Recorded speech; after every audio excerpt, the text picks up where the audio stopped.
Bienvenidos a este nuevo capítulo de Más Humano Podcast. El día de hoy tengo el gran honor de tener un invitado que es un gran amigo que quiero mucho y un gran ser humano, más que nada. Pero entre todas las cosas es un gran creativo. Es alguien que trabaja completamente con su hemisferio izquierdo del cerebro y lo lleva a diferentes tipos de arte. Un gran músico y también un gran arquitecto. Con ustedes, Víctor Valverde. Villor de Porter. Falta la batería, ¿no? El redoble. Sí. ¿Qué tal, Villor? ¿Cómo estás? Bien, muy contento de estar aquí con ustedes. La verdad es que se siente como estar en casa, como estar en familia. Chido. Los veo y hemos cotorreado pues cuántas cientos de veces, ¿no? Por ahí. Y pues me da mucho gusto estar en este espacio porque creo que es un espacio para la creatividad, para la conexión humana. Y pues vamos le dando hasta tan profundo como se pueda, ¿no? Completamente. ¿Son amigos desde antes del TEC o se conocieron en el TEC? Nos conocimos por el TEC, ya hace... Sí, en la prepa. Sí, en la 25 prepa, o 27 años aproximadamente. Sí, más o menos. Ustedes eran de la generación y yo una abajo, ¿estoy en lo correcto? Sí, así es. Yo soy el joven del el chavito. Sí, pero ya muchos años, la verdad es que siempre creo que ambos buscamos o perseguimos el lado creativo, cada quien en un ámbito distinto. Y de alguna manera a mí la música me alcanzó, no fue como, jamás dije quiero ser músico, no. Simplemente hacía música y de repente, literal, me empezaron a pagar por hacerlo, ¿sabes? Claro. Entonces de repente fue una consecuencia de una pasión, de dedicarte a algo que hacías de forma natural, orgánica con tus amigos, así literal. Muchas veces me preguntan, oye, pero ¿cómo empezaron? Pues en la cochera del baterista, ¿sabes? Literal. Y de repente se empezó a convertir, pues ya en un modo de vida, ¿no? Sí, digo... Nos conocemos ya desde... Para todos los centennials, ¿no? Uh-huh. Que ahorita hice una encuesta y todos los centennials muy al tiro con Porter, ¿eh? Ah, ¿sí? Sí, me llamó la atención. Andan en gira por todos lados últimamente y pues sí, llevando el sonido a nuevas generaciones. Sí, no, bueno, o sea, nos conocemos ya desde hace unos 27 años y creo que desde el día 1 que nos conocimos somos grandes amigos. De hecho, vivimos juntos alrededor de 5 años. Uh-huh. Hemos viajado por el mundo, nos conocemos muy bien y por eso es un gran honor tenerte. La verdad es que, aparte de esta amistad, creo que te puedo decir con toda certeza que eres alguien que admiro en todos los sentidos, desde la parte humana, espiritual y de conciencia, hasta en tu trabajo, la parte creativa. En la arquitectura eres un gran arquitecto que mucha gente probablemente no lo sepa porque te conocen como Villor de Porter, lo cual también eres un gran músico. Y recuerdo muy bien cuando te conocí, íbamos juntos en la prepa, que diario te la pasabas dibujando, desde monitos hasta todo lo que veías, y en cualquier plática estabas tú con el librito pintando y dibujando, que después lo llevaste a la arquitectura y realmente... pues tuviste la oportunidad de trabajar en grandes despachos en Ciudad de México, en los grandes en serio, y desde ahí creo que admiraba mucho tu pasión por la creatividad, por lo que hacías, pero como dices tú, recuerdo desde la prepa que tocabas la guitarra y luego tocabas en una banda y luego en otra, y era un hobby, como dices tú. Realmente me consta que nunca nadie se imaginó a dónde iban a llegar, pero sin embargo, digo todo esto porque a final de cuentas, te invitamos aquí al podcast y la agencia nos movemos en el mundo de la creatividad, las relaciones públicas, la comunicación, y creo que hay veces que pues la creatividad es algo que pues a algunas personas se les da, otras personas pues lo tienen que trabajar, pero de repente pues son procesos, ¿no? Que uno debe tener de alguna u otra forma, y la verdad me parece un poco apasionante las personas que o sea, hay gente que ve la creatividad desde, no sé, desde, oye, tengo oído musical, entonces se me facilita la música, ¿no? O tengo un buen gusto y me gusta la comida, o a través de la vista el arte, pero sin embargo, pues hay gente como tú que puede expresar la creatividad de diferentes elementos, que está cañón. Está complicado, pero definitivamente debes de tener ciertos procesos y cosas con las cuales desarrollas la creatividad, ¿no? Entonces, gran parte por la que te invitamos era como para para platicar un poquito de este mundo, qué significa para ti y cómo te desenvuelves en ellos, ¿no?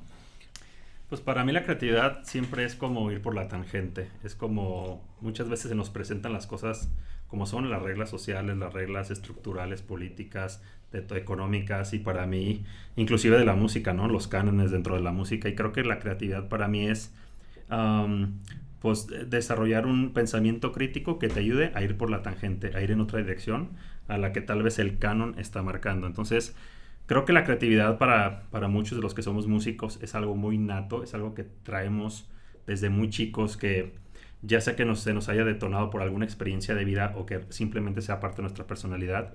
Creo que conlleva un doble reto, ¿no? Porque la creatividad no solo es, soy muy creativo, se me ocurren cosas increíbles en el ámbito de la música o en el ámbito de la arquitectura o en otros ámbitos, como el mismo Leonardo da Vinci, ¿no? Que no solamente era un gran pintor, sino que era un gran científico, era un gran filósofo, o sea, era un montón de cosas, ¿no? Entonces, muchas veces a los artistas pues tienen como esta búsqueda incansable del arte y de la creatividad a través de muchas ramas, no solo de una. Pero yo creo que la creatividad también es un reto, ¿no? Porque no solo en el mundo de las ideas, pues uno se puede perder en las ideas, pero luego el gran reto es aterrizarlas, es ponerlas en un molde para poder compartirlas en el mundo, ¿no? Y yo creo que como músico, yo donde más valor le veo es en poner tu creatividad al servicio de los demás. De alguna manera, a través de la música y independientemente del impacto y el alcance que puedas tener, como a partir del servicio de lo que haces con tu creatividad, ver de qué manera esa música conecta a los demás, ¿no? Implica en la vida de los demás y les ayuda a construirse mejor como seres humanos, ¿no? Ya. Oye, regresando un poquito a lo que platicábamos hace ratito, me quiero regresar un poquito a esa época de la prepa, ¿no? O sea, creo que ya traías ciertas espinitas, ciertas cosas que te gustaban, quizás no tenías mucha claridad, lo que sí sabía era, o recuerdo que tenías claro que querías ser arquitecto, Uh-huh. Pero ¿cuáles son esos primeros destellos de tu creatividad que te empezaron a dar dirección? Pues yo creo que así, o sea, siento que lo primero que rompió mi molde mental fue la pérdida de un ser querido, ¿no? Yo siento que ahí empezó mi creatividad en el sentido de que ya no podía yo pensar de la misma forma que antes sobre la vida ni sobre las circunstancias externas. Entonces yo siento que a partir de ahí empecé a cuestionar todo.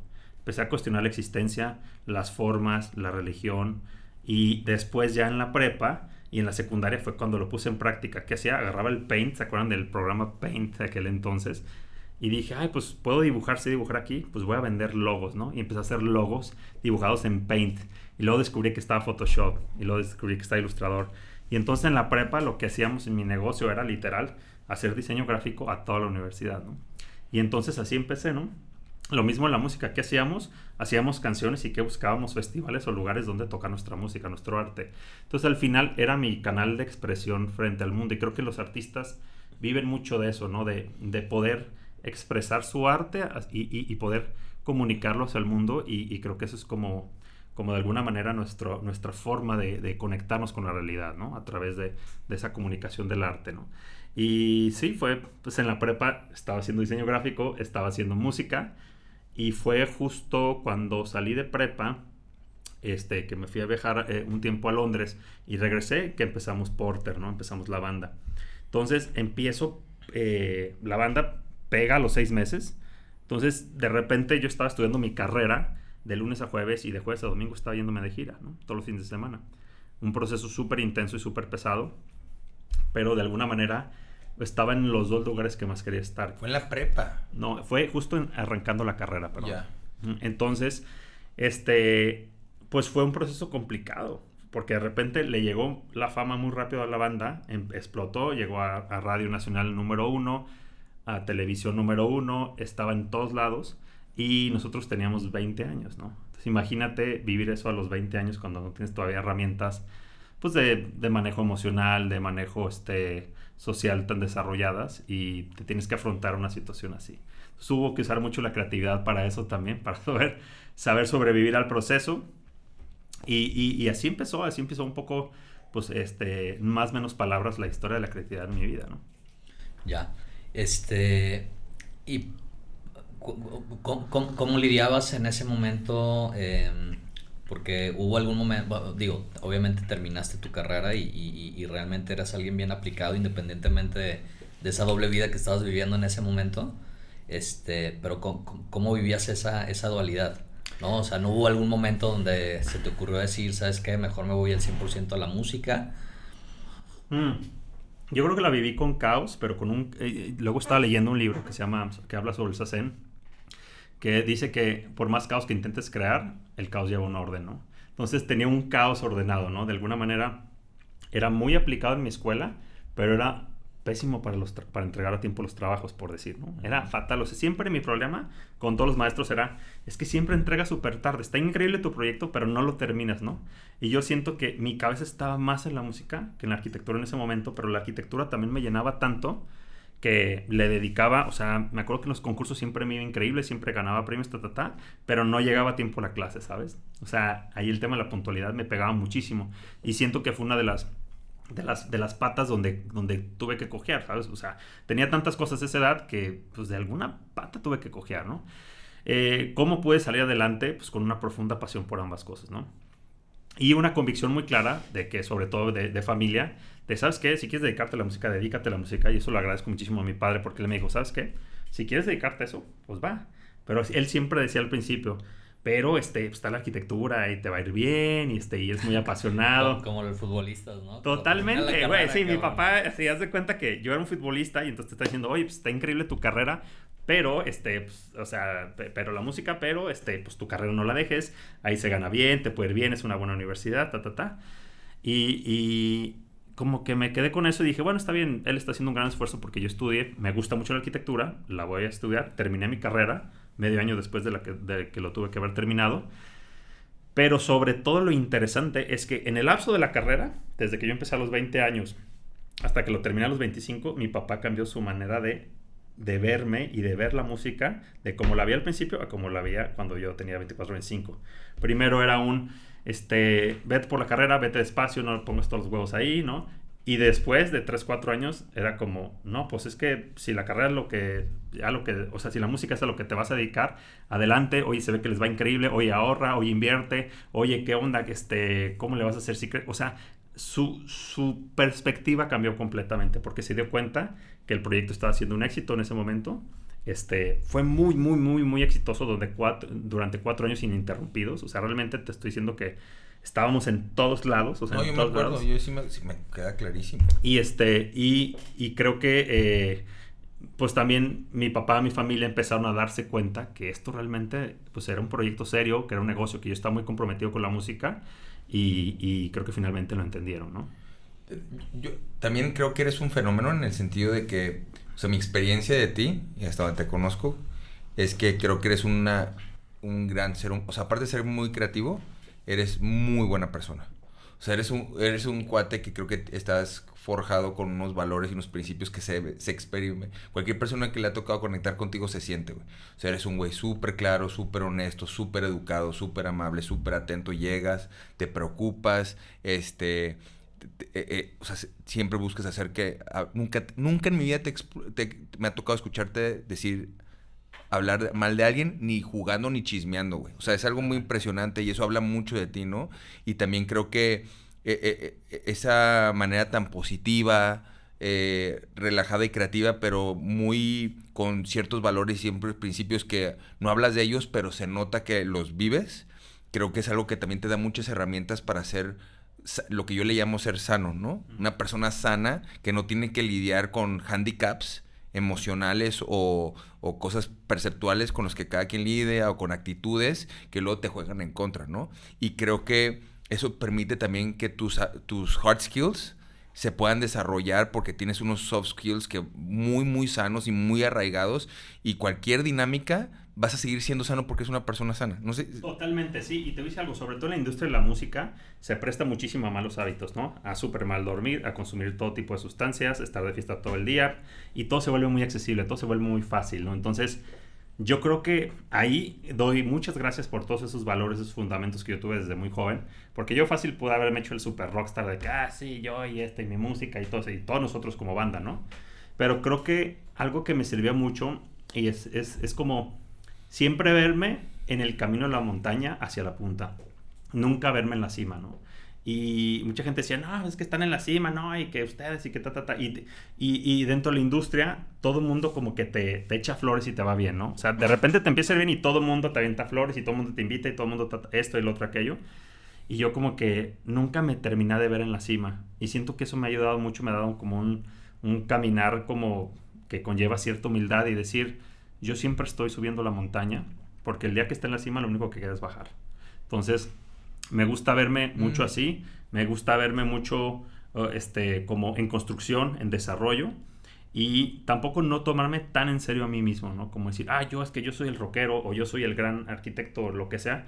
No, siento que al contrario, yo como que siempre estuve curioso de aprender a los demás, ¿no? O sea, tal vez nosotros estábamos en una posición de ser de una de las mejores bandas de rock de México en cierta época y entonces yo decía, sí, pero mira el sonido que están haciendo ellos.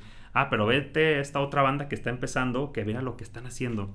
No manches, estos cuates traen un sonido más perro que nosotros. A ver, ¿cómo podemos reinventarnos, no? Y entonces siento que esa posición de humildad te ayuda a seguirte construyendo. Fíjate que a mí algo que ahorita lo que decías es... Creo que hay dos factores, creo que hay una autoconciencia y un autoconocimiento, y que es muy loable escucharte. Decías, nunca me permití, ¿no? Pero creo que luego también hay cosas que traes porque te tocó esa rifa en la vida, ¿no? Y creo que... Y no es ni mal ni bien, ¿no? Hay cosas buenas y cosas positivas. O sea, no trato de juzgar a otras personas, incluso como yo. También me ha tocado de la rifa de la no chida, ¿eh? Sí, nomás es otro tipo que no es enfocado. Ese es el punto que voy.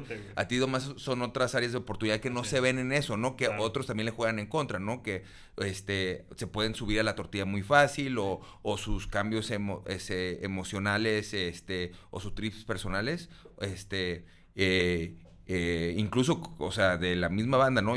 No sé si tú sabes, pero yo era el mejor amigo de Juan Carlos en la primaria. Claro. O sea, su mamá y mi mamá eran super brothers. De hecho, hace poco vino su papá y su carnal y yo de que, güey, tío, ¿no te acuerdas de mí? Ni se acordaba de mí, güey. Y el hermano de Juan Carlos ni se acordaba de mí, estaba cotorreando con ellos. Y él y yo éramos las ovejas negras íbamos en el Kennedy, güey. Y era de que, güey, no nos invitaron ni a un cumpleaños ni nada, güey. Y pues los dos somos un tripsote, cada quien a su manera. Claro. Y pues no tuvimos esa solidez que obviamente cada quien evolucionó a su manera y hay un momento donde te haces responsable como adulto porque tienes que decir, güey, pues esto me tocó y tengo que atenderme o lo que sea. Y pues yo creo que en mi caso... pues yo con ciertas cosas que lidié de drogas, adicciones, hábitos, etcétera, pero pues ya te hace responsable. A mí lo que se me hace bien chido de ti es que siempre me ha tocado como esta persona súper sensible, humilde que mencionas, y se me hace súper perro que inclusive siendo así, siempre dices, güey, puedo ser mejor, ¿sabes? Sí, es que yo creo que sí, porque luego también volteas a tu alrededor y te das cuenta que siempre va a haber alguien mejor que ti en algún aspecto de la vida, y siento que o sea, si tú estás en la posición de aprender, vas a estar en la posición de escuchar casi siempre. Y eso me encanta, por decir, al llegar a un grupo, yo he tenido que aprender mucho como a escuchar más de lo que hablo, ¿no? Y siento que esa es una muy buena manera de crecer. Ahora, a cada quien nos han tocado diferentes procesos y no, por decir, en el caso de lo que hicimos con Juan Carlos, pues fue una etapa muy bonita de Porter. Yo creo que fue la etapa necesaria que necesitamos como la gran patada para salir al mundo. Pero yo siento que el trabajo duro y fuerte vino en la etapa después con David. O sea, siento que ahí fue donde forjamos los valores de la constancia, de la disciplina, del autoconocimiento, de trabajar también en equipo, en terapia, por decir, nosotros hubo un tiempo que estuvimos también en terapia, ¿no? Como banda completa. Como banda, así es. Entonces, como matrimonial. No, sí, literal, que de hecho es algo que yo recomendaría que siguiéramos haciendo, ¿no? ¿Por qué? Porque haz de cuenta que estás en un matrimonio con otras 3, 4 personas, ¿no? Entonces, esa etapa al inicial estuvo muy bonita con Porter, pero yo siento que ya la etapa de madurez, de solidificación del sonido de Porter, de la identidad de Porter, del discurso de Porter, siento que vino después ya con David, ¿no? Y hay grandes anécdotas porque nada es casualidad, ¿no? Y sobre todo cuando te das cuenta, por decir, hay una gran anécdota. A David, o sea, nosotros estábamos tocando con Juan y a David en ese entonces, que será como en 2009, llegó alguien y nos dijo, estaba cantando David y estábamos nosotros ahí en una fiesta y alguien nos dijo, si alguien cantaría con Porter, sería él. Y era David, güey. Y te estoy hablando 5 años antes, güey. Y ya no pasó nada, luego intentamos hacer una banda con David, no funcionó, porque le gustaba mucho el reggae y la electrónica. Sí, me acuerdo que sí. No nos vimos, luego volvimos, nos logramos integrar, pero ahí te va lo más mágico. como 3 años después de que ya empezamos como Porter con David, me di cuenta que éramos primos, güey. No mames. Sí, güey. ¿Quién, David? David y yo. Órale. Ella mi mamá es González, su mamá es González. Son primas en los Altos de Jalisco. Su mamá es de Capilla de Guadalupe y mi mamá es de San José de Gracia, güey. Órale, qué trip. Entonces, y yo ya había tenido además otras bandas con David, aparte, güey. Entonces es increíble cómo pues todo tiene una razón de ser, como que la energía se mueve, ¿no? Se va moviendo en una cierta dirección. Yo creo que nos elegimos como músicos, como maestros, ¿no? David, Fer, Bacter y yo, los que seguimos aquí después de 20 años, ¿no? De Porter. Y hemos tenido ¿Tiene 20 años ya la banda? 20 años ya la banda. Su puta. Y hemos tenido Pues sí, altas desde la y bajas. Carrera más o menos. Sí, o sea, de los 20 años, 20, casi 21, hemos parado 4 años y medio nada No, más. y yo me acuerdo en algún momento, creo que cuando se estaban volviendo a mí me tocó, yo estaba trabajando con Paola Vergara, de su manager, Ujú. y yo me acuerdo que de repente, yo estaba ahí sentado un día en su casa con su jefe, y de repente de que llegó Fer y de que, pues andamos viendo si nos volvemos a juntar. Sí. Y yo, ¿cómo? Y yo me acuerdo que fui a un cafecito, y fue un día que se pusieron a tocar un cafecito aquí en Providencia, en el café de Sube, ¿no? Ajá. Y de que me dijiste, sí, vamos a regresar, y órale. Y tan siquiera de mi perspectiva, no sé si Luis comparte lo mismo, pero yo sí creo que, o sea, la otra fue el éxito instantáneo. Claro. Ahora cuando volvieron a empezar, le tuvieron que talachar. No, y güey. desde abajo. Pues sí, ahí sí. O sea, ahí te va otra anécdota, por decir. O sea, tuvimos que... Con todo en contra. No, talacharle tan desde abajo que... O sea, los primeros toquines, el manager nos dijo, ¿saben qué? Nos tenemos que ir a lo más raspa, de lo más raspa, a volver a ganarnos a la gente desde mero abajo. Y fuimos a tocar al Doberman, que era un bar así en Estado de México, como Sí, para sí, 200 lo personas. Güey, el cover era una chela, güey. Sí, o sea, sí. era una caguama. O sea, para ir a ver a Porter, una caguama, güey. Así, güey. Ah, Y ahí bueno. nos dimos cuenta que teníamos que volver a construir a Porter, güey. Y que sobre todo la gente conociera a David, porque David es un gran ser humano y es una gran persona, y que lo conocieran a él, güey. Porque la gente se casa mucho en la industria musical con los íconos, con las imágenes, con los ídolos, ¿no? Y entonces, como nosotros tenemos un vocalista que era muy icónico en ese sentido, pues hacía falta que la gente conociera a David. Y David es un tipo distinto, es un tipo como más humano, más allegado. Sí, muy relajado. Muy real, güey. Sí. ¿Sabes? Muy aterrizado, güey. Y siento que para que la gente lo conociera a él, pues tenía que verlo aquí, ¿sabes? Al tú por tú. Y así fue que arrancamos Porter otra vez. Y aquí estamos 4 discos después con David. Ahorita estamos estrenando Rituales, nuestro 6º disco como Porter, el 4º con David. Y pues nada. No, qué chido. Ahí vamos. Vienen llegando de tocar con Zoé ahí en Ciudad Correcto, de sí. México. Los de Zoé son muy buenos amigos y nos invitaron ahora a abrir uno de sus conciertos de sus 5 Foro Sol, ahí en ¿No lo viste el fin de semana? ¿Cómo, Un güey? escenario tipo... ¿Como Zoe llenó el ver. Foro Sol? Sí, Zoé. no, llenó 5 Foro Sol. 5. ¿Cómo? ¿Zoe 5? Es la banda de rock, yo creo, latinoamericana que más Foro Sol se ha hecho en la vida. A ver, otra vez, Sí, vuelve a explicar. déjame te lo enseño, a No ver. entiendo.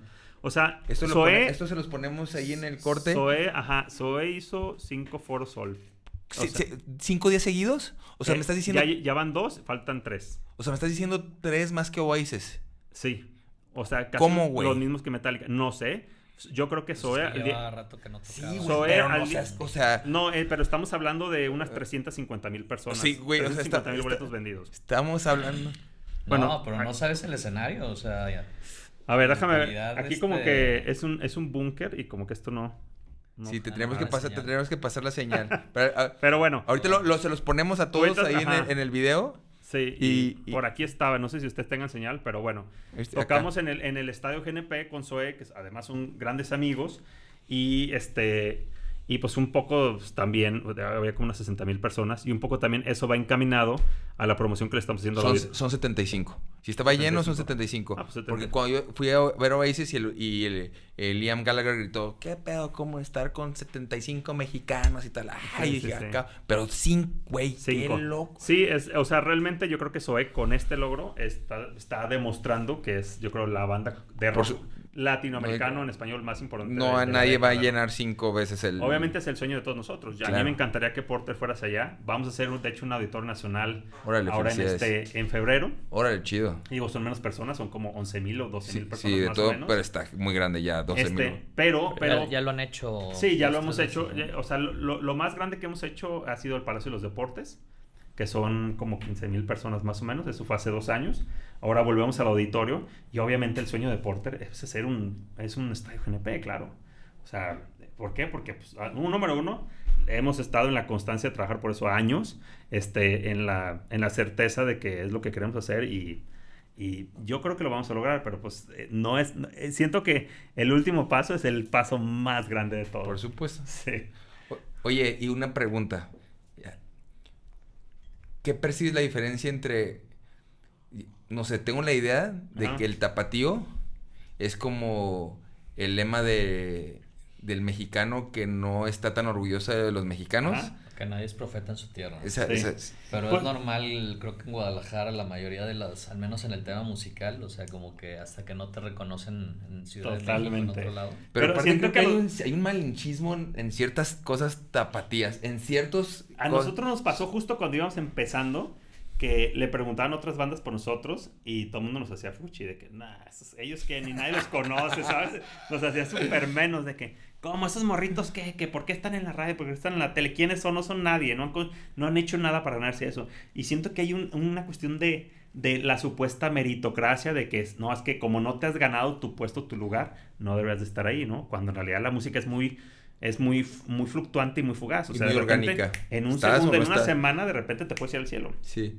Así nos pasó a nosotros, ¿no? Y también siento que el mexicano en general tenía en ese momento un tema muy aspiracional con Estados Unidos, con Europa, y es como, si ya fuiste allá, fuiste a gira a Estados Unidos, o hiciste un festival como Coachella, o South by Southwest, o un Glastonbury, así, y ya vuelves, es como, no, es que estos cuates son increíbles, Siento que es un tema cultural, ¿no? De que los mexicanos hicieron, desde hace 500 años, pues los fueron haciendo menos, ¿sabes? De que no, tú eres mexicano y tú eres mestizo, o tú eres indígena, y yo siento que desde ahí puede venir mucho de ese malinchismo. Arraigo de, ¿sabes? De que lo de fuera es lo bueno y no lo de adentro, ¿no? Sí, yo creo que, en Guadalajara creo que se vive mucho eso. No sé si en otros lados, pero es común, ¿no? Por eso existe la frase de nadie es profeta en su tierra. Pero sí, a mí me ha tocado, he estado contigo aquí en 1000 lugares y rara vez he visto que alguien se acerque a saludarte. No saludarte, pues a un fan, digamos. Y he estado contigo de repente en aeropuertos o en Ciudad de México y de repente salen gente gritando porque te vieron y a tomarse fotos y está muy cagado eso, güey. O sea, totalmente. ¿no? O sea, como, y sí. Pero pues sí, yo recuerdo perfectamente cuando explotaron en Ciudad de México era una locura y de repente acá era como que pues todavía la gente todavía ni siquiera se la creía, ¿no? También, ahorita que estabas mencionando, les tocó tocar en Coachella, ¿no? También a los pocos años de haber arrancado. Hace unos años ya. Sí, hicimos Coachella. Hemos hecho varios festivales internacionales, Coachella, South by Southwest. Ahora estamos viendo también hacer un par más en Estados Unidos con esta gira de rituales.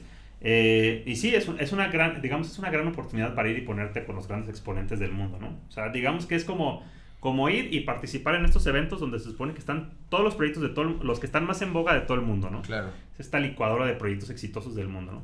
Obviamente, ahorita se ha transformado mucho. O sea, un Coachella de antes no tiene nada que ver con lo de ahorita. No. Antes era muy de nicho. Sí. Era muy música alternativa, música nueva, avant-garde, sofisticación. Lo más pop que hay. Ahorita es ¿quién vende boletos?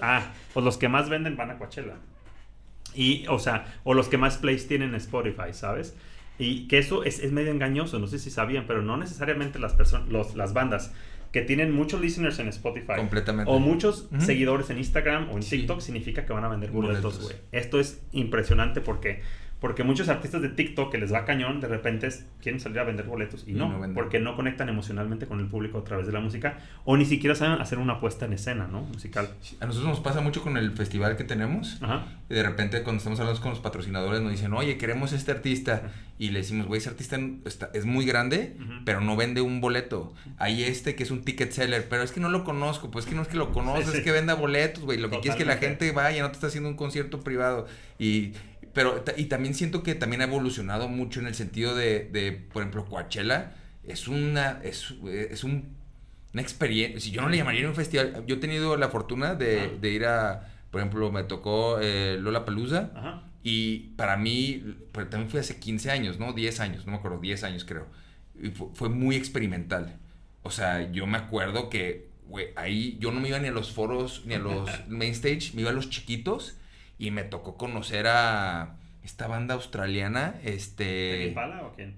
Sí, güey, me voy para atrás, güey, ¿no? O sea, de que, güey, un escenario así, los tenía aquí, güey. Un escenario así chiquitito, éramos 100 personas, entre árboles, nadie sabía que estaba.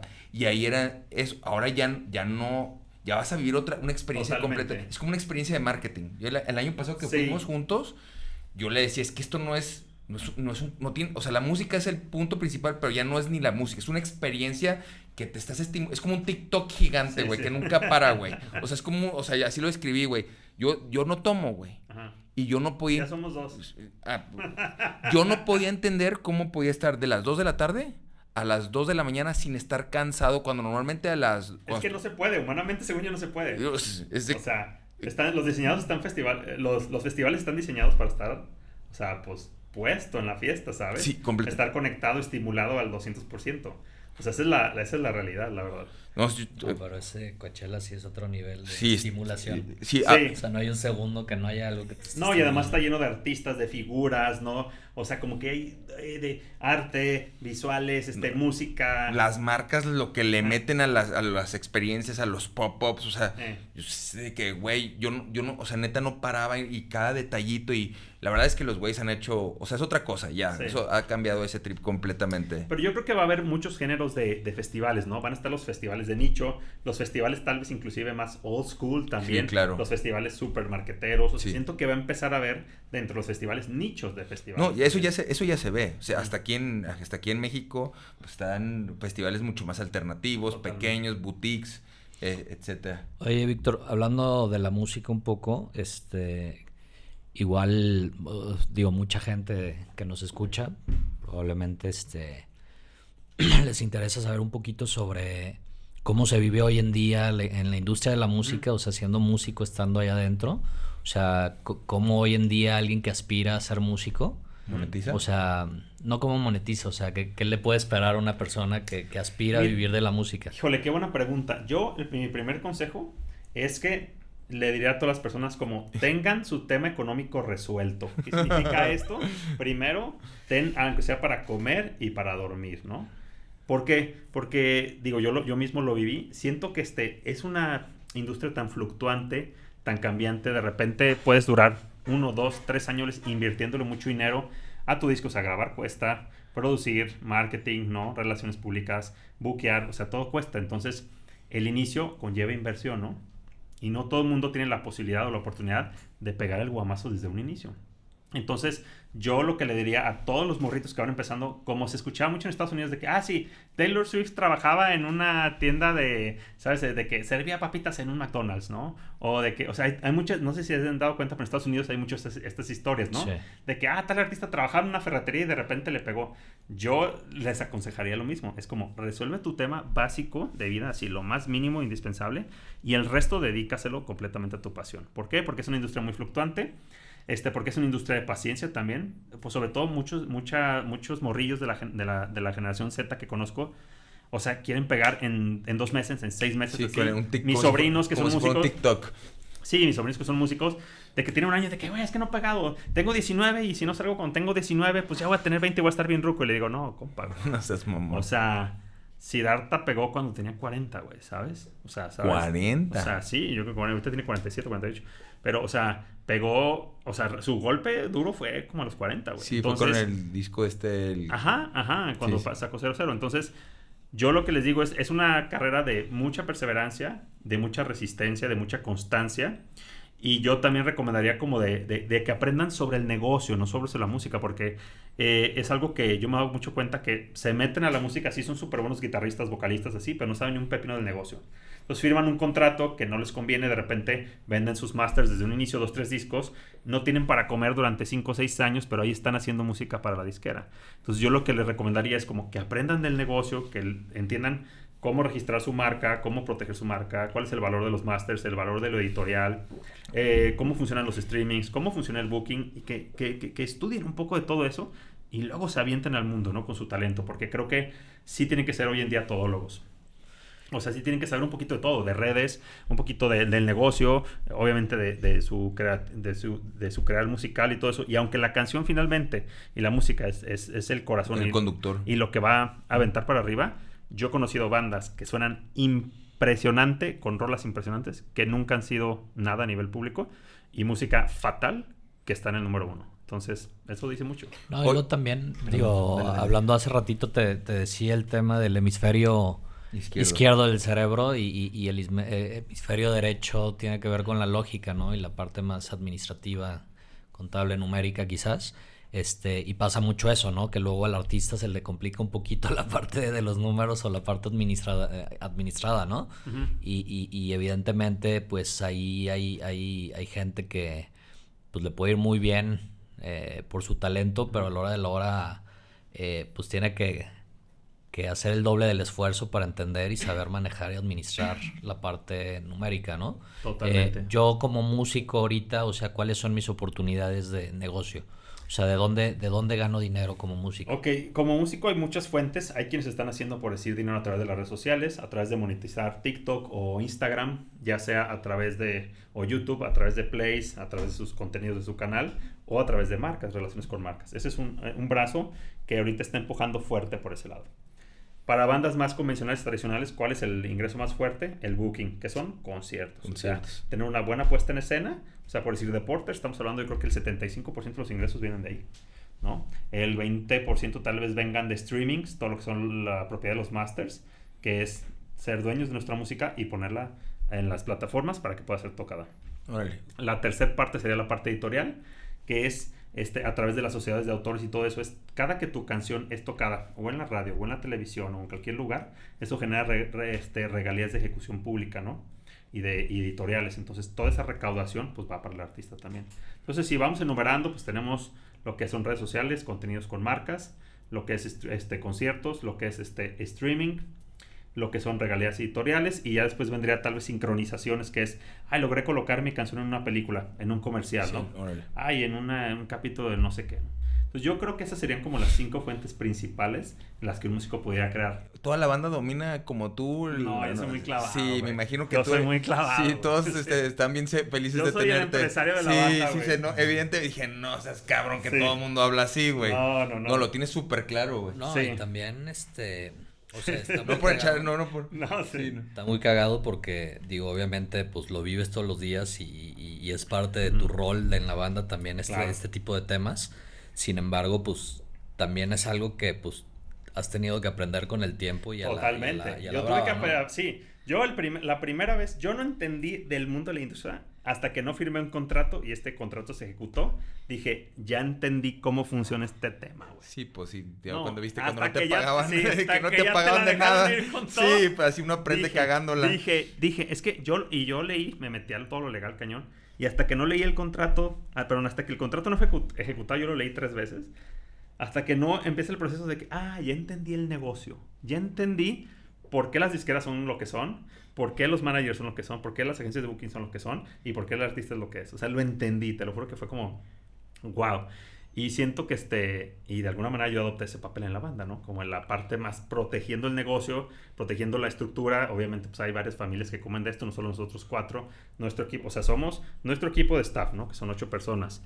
Luego estamos nosotros, ¿no? Luego está nuestra agencia de management, luego está nuestra agencia de booking, luego está nuestra agencia de marketing, ¿no? Luego está nuestro equipo de redes sociales, luego está nuestra distribuidora. O sea, somos un equipo pues grande. Y en su momento también cuando teníamos disquera, que fue Universal, pues teníamos un brazo de Universal. Entonces imagínate, pues todos los que comen del proyecto, ¿no? En mayor o menor medida. Sí, no, es una empresa grande. Sí. Oye, yo tengo una pregunta curiosa. ¿Cuál es tu opinión personal de toda esta ola de America's Got Talent, todo este tipo de programas en donde de la noche a la mañana te vuelves famoso y este tipo de oportunidades? Mira, yo siento que son espacios finalmente para que los artistas tengan la posibilidad de llegar lejos. Yo creo que el negocio realmente es de America's Got Talent o de estos programas. No es el negocio, no es de los artistas. Y yo sí me he dado cuenta que el artista ahorita está un poco frustrado porque siente que el negocio es de todos menos de él, güey. Y eso le pasó a Taylor Swift, por decir, con el tema de sus masters, que los tuvo que rehacer. Incluso ahorita dijo que no al Super Bowl, porque no le dejaron ser dueña de los masters del halftime show. Totalmente. Apple le dijo no, y por eso entró Bad Bunny. Totalmente. Entonces, yo siento que el artista ahorita está pasando por una revolución donde está diciendo, oye, ¿sabes qué? Pues el 60% del negocio no es mío, ¿no? Y yo soy el artista, yo soy el que está haciendo el 80% del trabajo, ¿no? Entonces, yo siento que los artistas deben de unirse, deben de crear sindicatos también, deben de crear fuerza también con el gobierno, inclusive política. Yo he propuesto muchas veces como por decir, oye, todos los festivales de México, como en Chile en algún momento, deben de tener ciertos artistas de México. ¿Para qué? Para darle promoción y empuje también a los artistas locales. ¿Por qué? Porque si tú, como hoy en día, quieres entrar a un festival, quieres entrar a streamings, a números y todo eso, ya no compites contra los de Jalisco o contra los de México, ya compites contra todo el mundo. Sí. Entonces, y siendo un país en las condiciones en las que estamos nosotros, que sí es, finalmente, es un buen país para la industria musical, o sea, ojo, yo te estoy diciendo que Latinoamérica... No, por algo compró Live Nation, ahorita terminó de comprar, sí. sé que son... México va fuerte, ¿sabes? México va y particularmente Spotify en México era punta de lanza. ¿Por qué crees que los correos en algún momento se volvieron un boom? Porque México era la ciudad número 1 de Spotify a nivel mundial. Sí. Además del billetal que le metieron, ¿no? Sí, pero sí. O sea, no hay... Live Nation no invierte lo que invirtió en México nomás por... Totalmente. Me sobraban $500 millones. Totalmente. Va muy para arriba, pero yo siento que la industria se tiene que reivindicar, inclusive las plataformas, por decir como Spotify y todo eso, porque ahorita se están saliendo como 300, 400 artistas, entre ellos Massive Attack, creo que King Gizzard and Lizard Wizard de Spotify, muchos por temas políticos, ¿no? Con todo este tema de Palestina e Israel, pero muchos otros también por cómo paga Spotify. Sí, alguien dijo algo de alguien de una disquera, el de Live Nation dijo algo, sí. ¿No? Alguien de, no sé quién dijo algo, sí vi que todo el mundo estaba saliendo. Pero ahí también antes en otro tema geopolítico. Por ejemplo, yo estaba viendo hoy, no sé si viste, ayer que anunciaron, ayer que anunciaron a Bad Bunny, o antier, el domingo en la noche. Ayer muchos estadounidenses están muy molestos, cabrón. Que porque un latino en el evento musical americano más importante del mundo. Claro, y eso tiene que ver muchísimo. Parte con la polarización, pero es que con la retórica que está ahorita mucho en el gobierno del país del norte, o sea, pues obviamente está polarizando mucho la opinión, ¿no? Pero ¿no crees que es lo mismo que estás diciendo tú para México? O sea, no sería exactamente, o sea, ¿cómo lo vuelves para que, o sea, en un mundo globalizado, pero también cuidas los intereses de cada país? O sea, es que a mí se me hace un tema bien delicado y complicado. Que ojo, Bad Bunny es puertorriqueño, es más gringo que nada. O sea, ¿de qué están hablando, güey? O sea, de que no, ellos son latinos, no, porque hablan español. Señor, pero el latino no tiene nada, güey, ¿sabes? Sí. Pero, o sea, creo que es un tema, o sea, sí entiendo lo que dices y se me hace un punto muy interesante, ¿no? Pero creo que es un tema súper complicado. No le vamos a entrar porque tendríamos otro podcast. Sí. Pero vamos a tener detractores seguramente. Sí, no, y de que no, y aparte prendería esta madre. Si nosotros no hacemos ese tipo de podcast, dice, güey, hablan de este tema y prendería. Nosotros no le vamos a entrar, pero acomoda este pedo, Lucho, por favor. Pon orden porque si no voy a decir algo que... Yo tengo unas teorías conspiranoicas. Es bien loca. No, pero digo, yo creo que también, a final de cuentas, creo que es impresionante el cambio de cómo funciona, y no nada más la industria musical, sino muchas industrias, pero de 10 años para acá. Totalmente. O sea, porque tú empezaste casi hace 20 años, ¿no? Y te tocó aprender a madrazos quizás, pero incluso en ese entonces eran otras reglas. Y digo, te ha tocado aprender, conocer la industria, conocer el negocio en su cambio, pero casi 180 grados, ¿no? Lo cual... Perdón, complementando eso. O sea, si tú te pones a estudiar, a los que nos escuchan, que no nacían hasta el 96, 98, antes no había conciertos. Sí. Los artistas vivían de los discos y no salían de gira, porque no había negocio ahí. Sí, o sea, los conciertos eran más como del rock, ¿sabes? Sí. O sea, del género del rock, pero no era... Y uno de que... Era mini, o sea, era súper poquito, ¿no? No, ha cambiado así impresionantemente. Sin embargo, digo, no sé, y a lo mejor estoy mal, pero mi forma de verlo es, hoy en día el artista, aunque se siente frustrado, como dices tú, por muchas cosas, también tiene más herramientas y oportunidades que un artista hace 10, 15 años. Totalmente. ¿No? Sí, o sea, a final de cuentas, se empieza a democratizar un poquito todo el tema. De repente un artista puede usar herramientas que lo impulsen, que antes pues dependía de una disquera necesariamente. Totalmente. Y hoy en día creo que un artista inteligente, digamos, tiene la oportunidad, siquiera, de construirse y construir su modelo de negocio sin la necesidad única de trabajar para alguien o para una disquera como era antes, ¿no? Sí, creo que, y de ahí se habla mucho de la muerte de los súper grandes artistas, o sea, como que esta generación de súper grandes artistas son los últimos que vamos a ver, porque ya todo está tan democratizado, pero también tan repartido el pastel, que sí, tal vez van a poder vivir más, pero en menos cantidad, ¿sabes? Sí. O sea, va a haber más pastel, pero más repartido. Completamente. Ahora, esto que voy a decir puede ser, sonar un poco controversial, pero yo siento que la democratización de la música puede ser constructiva, pero también puede ser destructiva. ¿Qué pasa? No sé si se acuerdan, pero hace 20, 30 años solía haber como estos DJs de música, tanto en la televisión como en la radio, que curaban la música. Claro. Gente que estudiaba Sí. música, eran conocedores, y entonces te presentaban lo que, según un grupo de estudiosos de la música, consideraban que era mejor. Ahora no. Ahora la gente escucha lo que quiere escuchar. Uh-huh. ¿Qué significa esto? ¿No? Pues que va a salir, va a flotar lo que tenga que flotar. Hay veces que flota, sí, pues sí, ¿sabes? El arte, y hay veces que flota lo que ustedes ya saben. Entonces, Pero ahí representa otro problema. Ahí eso es una representación de lo que la cultura de cada sociedad o país tiene personal. Estoy de acuerdo. Y ahí estoy de acuerdo. Entonces, o sea, en ese sentido yo creo que está bien, es democrática, va a flotar lo que la gente quiere que flote y le va a dar poder, pero yo siento que dentro de eso empieza a haber una cuestión donde se pierde la realidad de qué es buena música y qué es mala música. Yo siento que ya la cuestión de qué es bueno y qué es malo se rompe completamente, porque así como puede haber un gran tema musicalmente, instrumentalmente, vocalmente, hablando hasta ahí arriba, también puede haber un pésimo tema hasta arriba vendiéndolo igual que el gran tema. O más. Entonces, o más. Entonces ya se empieza a romper esta barrera de qué es bueno o qué es malo. No digo que esté ni bien ni mal, pero yo siento que es la realidad de lo que estamos viviendo. Este es el podcast más pinche controversial que hemos hecho. Pero ahí entras a otro tema. Yo soy muy ignorante. Ajá. Como ya no tomo, aparte siempre fui muy ignorante para los vinos, ¿no? Pero el otro día tenemos muchas marcas aquí en la agencia y estaban de ¿cuál es el bueno y cuál es el malo? Y alguien dice, pues el que te gusta, güey, es el bueno. Sí. Y entonces, o sea, ahí entras en otro porque, o sea, entiendo de la sofisticación, ¿no? De hecho, una vez, Lucho con Germán de Zuleta, ves que tenían la galería, y un día llego y Germán montó una galería súper, no sé qué tipo de arte era, pero era muy oscuro, uh-huh. era algo muy rebuscado, en mi opinión, y antiguo, ¿no? Y le digo, güey, esto está bien. Y me dice, no, toalla, esto vale 4 o 5 veces más que el otro. Y le digo, güey, pero a mí no me gusta. Muy educadamente me dice, es que no tienes el gusto desarrollado. O sea, me dijo, eres por naco, cabrón, ¿no? Sí. Y me reí, ¿no? Muy buena onda, trató de ser, pero, y sí, tal vez sí, pero, o sea, a mí es algo que no me importa, pues, güey, a mí me gusta lo que me gusta y está en mi casa, pero lo que me gusta, ¿no? Pero creo que hay...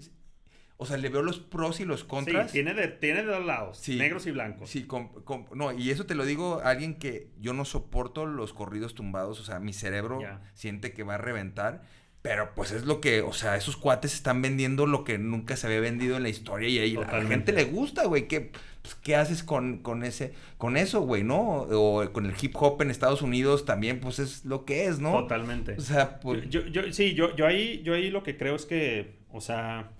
en el caso muy particular de los corridos, a mí me fascina la musicalidad de los corridos, me encanta, porque entiendo de dónde viene, o sea, como de dónde surge todo eso. Yo no estoy muy a favor de la música que tiene, sobre todo como que celebra sin matar ciertas formas de violencia, ¿no? Sí, claro. Yo personalmente, pero por decir, o sea, pero eso sí ha estado ya impreso por si en el hip hop en los 90s estaba, y lo escuchábamos, pero tal vez... Ahora nos pega más o nos duele más. Porque lo vivimos. Porque sabemos que es la realidad de nuestro país que nos duele, cabrón, ¿no? Claro. Entonces, yo siento, en ese sentido, y hasta el gobierno se metió, entonces, yo siento que, o sea, son músicos finalmente, está bien que se expresen, es un tipo de música que yo le encuentro sus partes muy interesantes, hay otras partes que creo que no me parecen tan constructivas. Digo, yo personalmente siento que lo que uno tiene que dejar en la música...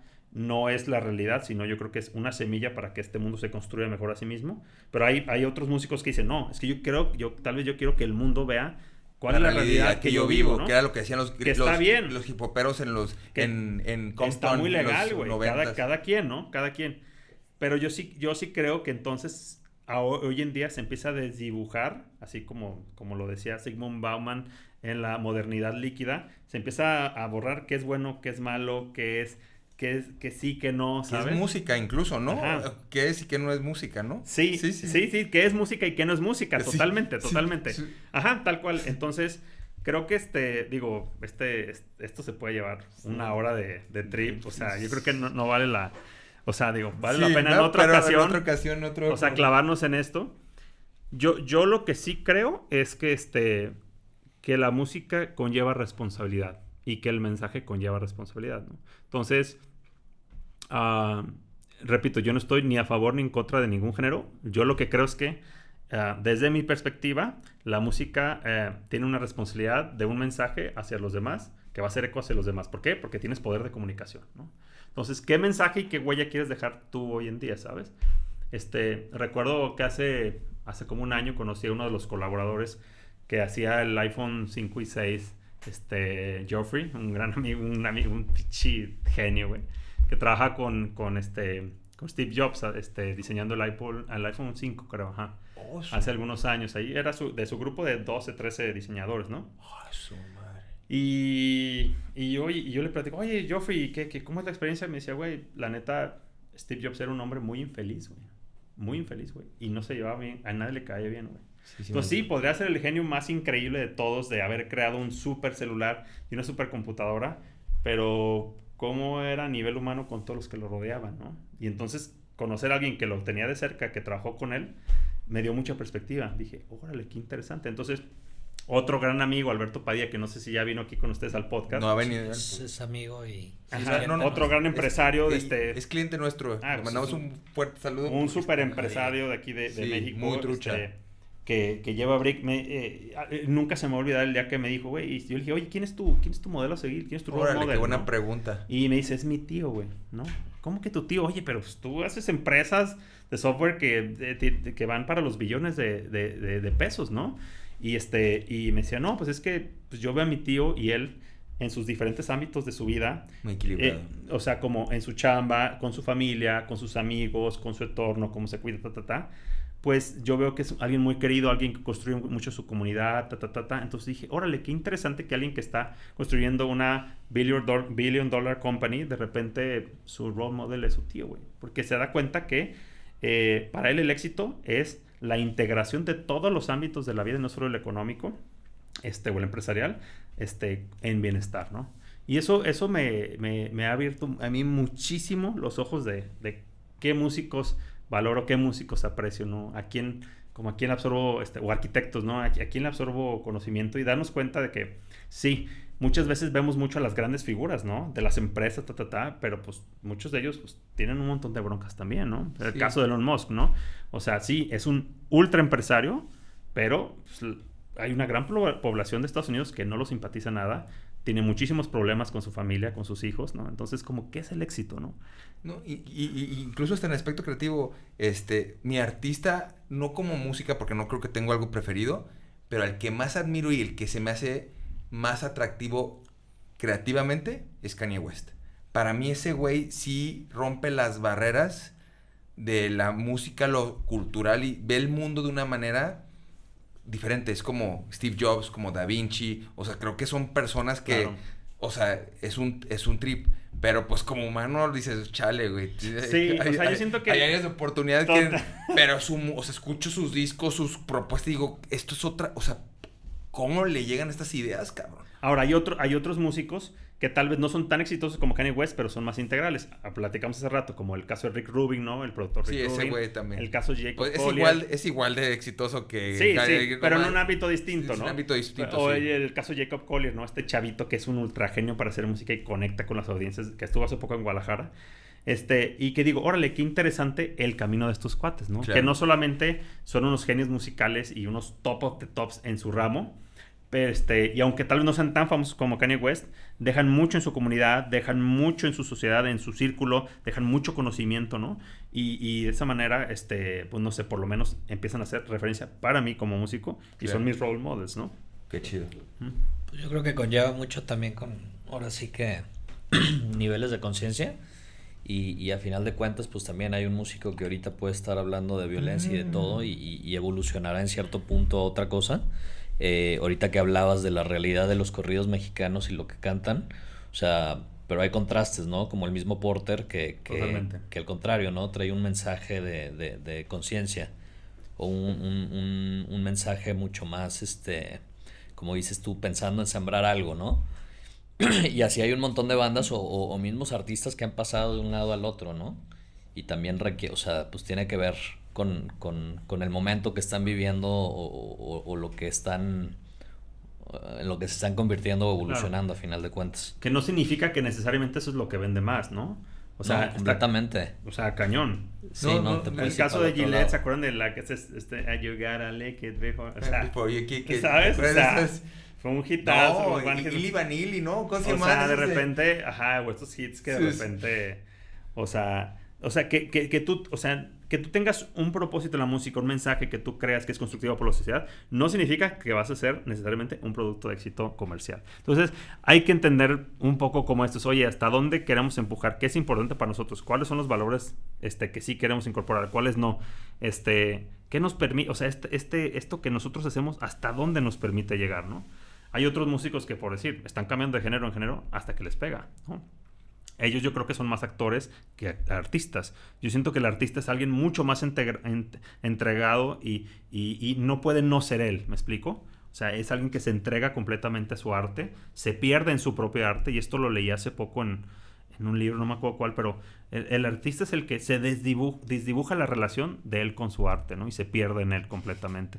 Y yo siento que hay otros entretenedores, ¿no? O sea, es que dentro de la industria del entretenimiento hay artistas, hay entretenedores, hay actores, hay cantantes, o sea, hay muchas ramas, ¿no? Y algunos pues se van más por un lado y otros por otro. Ahora, también hay súper artistas que son súper exitosos y tienen unos proyectos que facturan billions, ¿sabes? Entonces, siento que pues hay de todo en este mercado. En este momento, ¿qué es importante para ti?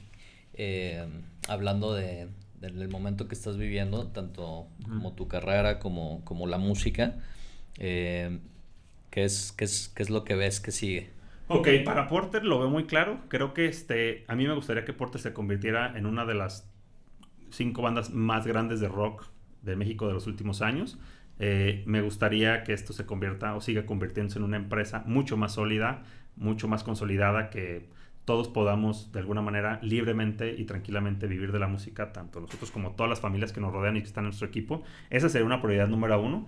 La número 2 definitivamente es seguir haciendo música que cada vez conecte con más personas y que sea una herramienta no solo que le ayude a las personas a expandir su conciencia, sino también a sanar. Definitivamente para mí esa es la semilla que venimos a dejar a este mundo, que los ayude a conectar con sus familias, sus familiares, con otros seres, con sus vidas, a reflexionar, que los construya como personas. Eso para Porter. A mí en lo personal, pues que me encantaría, seguirme construyendo como ser humano en bienestar, encontrar caminos y formas de seguir sirviendo a los demás, no solo a través de la música o la arquitectura, sino también a través de mis manos. A mí me encantaría, no sé, si saben así, dónde pudiera cortar árboles para que después de esos árboles vayamos a darles madera a alguien a que construya su casa. O sea, a mí me gustaría con mis propias manos poder servir a alguien más, ¿no? Entonces, eso me llama mucho la atención ahorita. Y nada, seguir creciendo como persona, como ser humano y como empresario, como profesionista también. Padrísimo. Oye, Víctor, pues muchísimas gracias por acompañarnos. Fue un placer tenerte aquí. Súper buena plática, Una buena plática. Aparte eres muy bueno eres muy fácil para cotorrear, güey, ¿no? Yo creo que ha sido de los podcasts más interactivos que hemos tenido. Sí, pues muchísimas gracias, Víctor. No, hombre, un gusto. Espero próximamente poder volvernos a sentar a tener una buena plática y más larga. Quizás fuera o dentro del micrófono, ya veremos. Gracias. Chido. No, gracias a ustedes por la invitación y felicidades, Humano, por su podcast. Y yo de Porter. Chido, Keep Team. Muchas gracias.